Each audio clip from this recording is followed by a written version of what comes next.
ভাইরা আমার, দাড়ি লম্বা করা এটা নবী সাল্লাল্লাহু আলাইহি ওয়াসাল্লামের নির্দেশ। তিনি বলেছেন আফুল্লুহা আরখুল্লুহা, তোমরা দাড়িকে ছেড়ে দাও।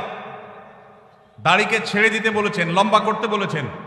সাহাবীদের মধ্যে এক মুষ্টির পরে, বুখারীর হাদিসে এক মুষ্টির পরে অতিরিক্ত অংশ কাটার বিষয়টা সাব্যস্ত আছে। এর আগে, এক মুষ্টির আগে সাহাবীদের কারো কাছ থেকে, নবী সাল্লাল্লাহু আলাইহি ওয়াসাল্লাম থেকে কোনো হাদিসে দাড়ি কাটা ছাটার কোনো প্রমাণ নাই। এই জন্য সারা বিশ্বের প্রায় সব উলামায়ে ইকরাম একমত যে দাড়ি লম্বা করা ওয়াজিব। কিছু ইখতিলাফ আছে, আরবের কিছু আলেমদের ভিন্ন মত আছে। বেশিরভাগ আলেমদের মতে হলো দাড়ি লম্বা করা কি ওয়াজিব। ইজিপশিয়ান কিছু আলেমদের ভিন্ন মত আছে, আরো কিছু আলেমদের ভিন্ন মত আছে। বাকি মেজরিটি আলেমদের মত হলো ওয়াজিব। আমরা বলি দাড়ি রাখা সুন্নত, সেটা সুন্নত এই অর্থে নবীজিও দাড়ি রেখেছেন, সেই হিসাবে সুন্নত। কিন্তু তিনি নির্দেশ করলে সেটা কি হয়ে যায়, সেটা আমভাবে ওয়াজিব হয়ে যায়, সেই হিসাবে দাড়ি রাখা ওয়াজিব।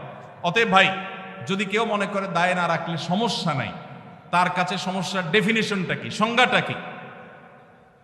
কেউ তো বলতে পারে নামাজ না পড়লেও সমস্যা নাই, কিন্তু একজন মুসলমান মনে করবে আল্লাহর নবীর ওয়াজিব তরক করলে সমস্যা আছে না নাই?